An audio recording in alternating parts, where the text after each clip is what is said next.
इनमें कोई भेद नहीं।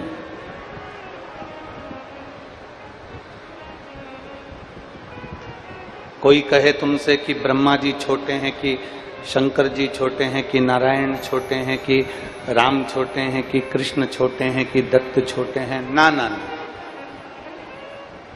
शिव महापुराण की कथा कहती है कि देवता में कभी भेद नहीं।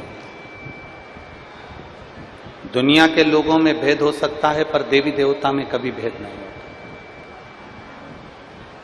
कोई देवी छोटी नहीं होती, कोई देवता छोटे और बड़े नहीं होते, वो एक बराबर।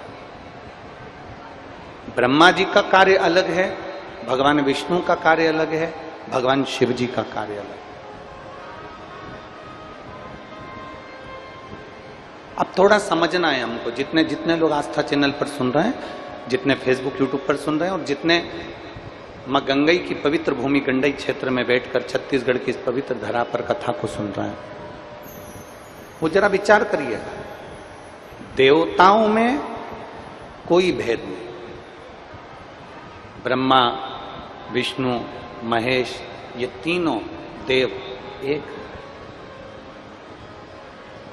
इनमें कोई भेद नजर नहीं आता।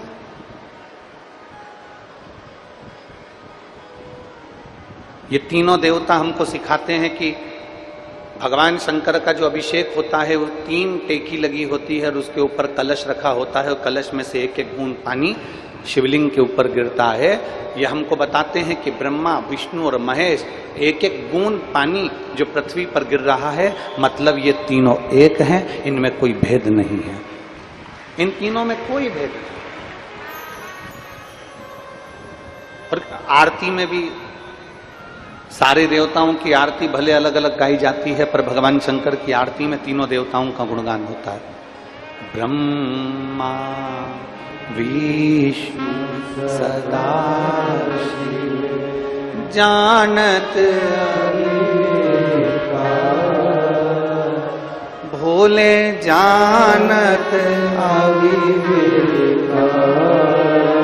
प्रणवक्षर के ओम अक्षर के ये तीनों ओम हर हर तीनों एक है। और अक्षय माला वनमाला मुंड माला भोले मुंड माला चंदन मृद मृद सोहे चंदन मृद मृद सोहे भोले शुभ ओम हर हर।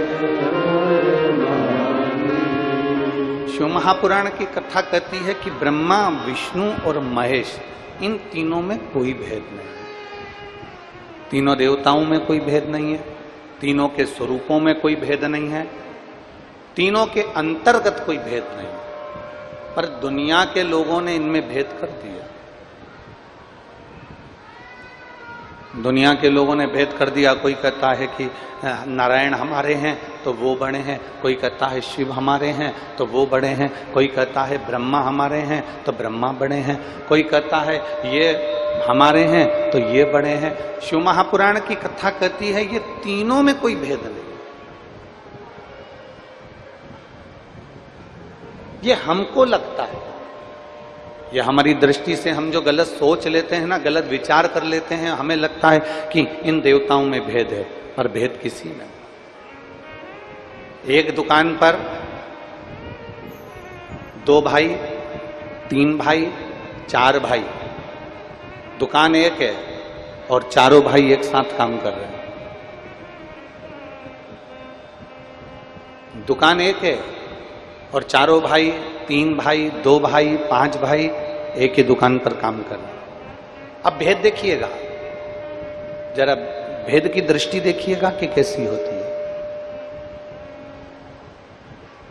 एक ही दुकान पर 2 भाई काम कर रहे हैं, एक ही दुकान पर 3 भाई काम कर रहे हैं, एक ही दुकान पर 4 भाई काम कर रहे हैं, एक ही दुकान पर 5 भाई काम कर रहे हैं। और भेद की दृष्टि क्या कहती है? बड़े भाई की पत्नी को लगता है कि मेरा पति ज्यादा कर रहा है, छोटे भाई की पत्नी को लगता है कि मेरा पति ज्यादा कर रहा है, मंझले भाई की पत्नी को लगता है कि मेरा पति ज्यादा कर रहा है। ये दृष्टि हमारी उत्पन्न हुई।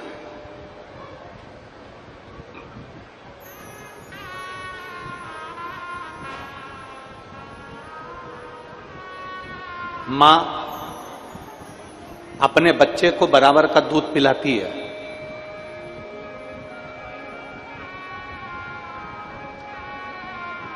जितना बड़े बेटे को पिलाएगी उतना छोटे को पिलाएगी, उतना मंझले को पिलाएगी, उतना संजले को पिलाएगी। मां अपने बच्चे को बराबर का दूध पिलाती है। मां की दृष्टि में यह भेद नहीं रहता कि मैं बड़े को ज्यादा पिलाऊं कि छोटे को ज्यादा पिलाऊं। मां को अपने बच्चे की सुरक्षा का ध्यान रखना होता है, इसलिए मां उसको बराबर का दूध पिलाती है। उसी तरह परमात्मा में भेद नहीं होता। परमात्मा अपने बच्चों का ध्यान कैसे रखना है, संसार का ध्यान कैसे रखना है, जन्म लिए जीवों का ध्यान कैसे रखना है, जलचर थलचर वायुचर में ये जन्मे इन जीवों का कल्याण कैसे करना है, ये भगवान को ज्ञात होता है। इसलिए ब्रह्मा विष्णु और महेश में भेद नहीं है। बड़ी माँ को लग रहा है, बड़ी भाभी को लग रहा है मेरा पति ज्यादा कमाता है, छोटे को लग रहा है मेरा कमाता है, मंझले को लग रहा है मेरा कमाता है, संजले को लग रहा है मेरा कमाता है। सबकी पत्नी को यह लग रहा है कि मेरा पति दिन रात मेहनत करता है और वो कमाता है। छोटा वो तो बैठा रहता है, मंझला वो तो बैठा रहता है, संजला वो तो बैठा रहता है। तो ये हमारी दृष्टि का भेद है।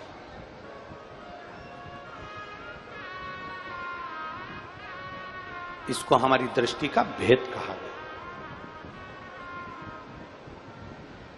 और दृष्टि के भेद में जब तक रहोगे ना, तब तक परमात्मा नहीं मिल सकता। जिस दिन आपने सोच लिया कि कोई भी देवता, कई लोग कह देते हैं कि अगर तुम देवी जी को नहीं पूछोगे तो वो रुष्ट हो जाएगी, तुम ये वाले देवता को नहीं पूछोगे तो रुष्ट हो जाएगा, तुम वो वाले देवता को नहीं पूछोगे तो रुष्ट हो जाएगा। ये कई लोगों के मन में भाव जागृत रहता है, कई लोगों के मन में ये चलता रहता है कि ये रुष्ट हो जाएंगे, वो रुष्ट हो जाएंगे। शिव महापुराण की कथा कहती है, मां, पिता, परमात्मा और गुरु। जम के बोलो कौन कौन? पहले नंबर पर माता, दूसरे नंबर पर पिता, तीसरे नंबर पर परमात्मा, चौथे नंबर पर गुरु। माता, पिता, परमात्मा और गुरु अगर ये रुष्ट भी होते हैं ना, तो अपने भक्त का कल्याण ही करते हैं। अपने भक्त का कल्याण ही करते हैं। माता अगर रुष्ट हुई है, अपने बच्चे का कल्याण करेगी। पिता रुष्ट हुआ है, अपने बच्चे का कल्याण करेगा। परमात्मा अगर रुष्ट हो गया तो वो भी अपने भक्त का कल्याण करते हैं। और गुरु अगर रुष्ट होते हैं तो वो भी अपने भक्त का कल्याण करते हैं। इनके रुष्ट होने पर कभी विचार नहीं करना कि ये रुष्ट हो गए।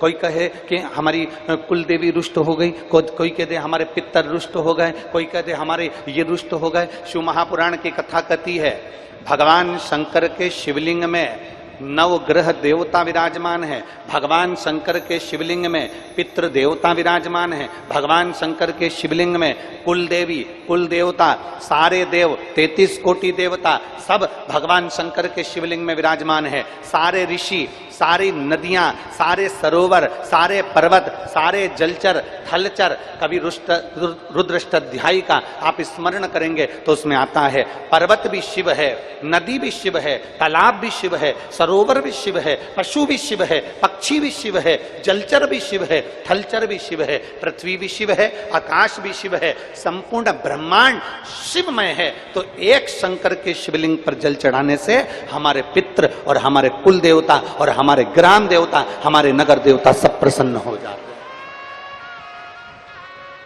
केवल एक देवादिदेव महादेव को जल चढ़ाने से, एक भगवान शंकर को जल चढ़ाने से सबकी प्रसन्नता हो जाती है।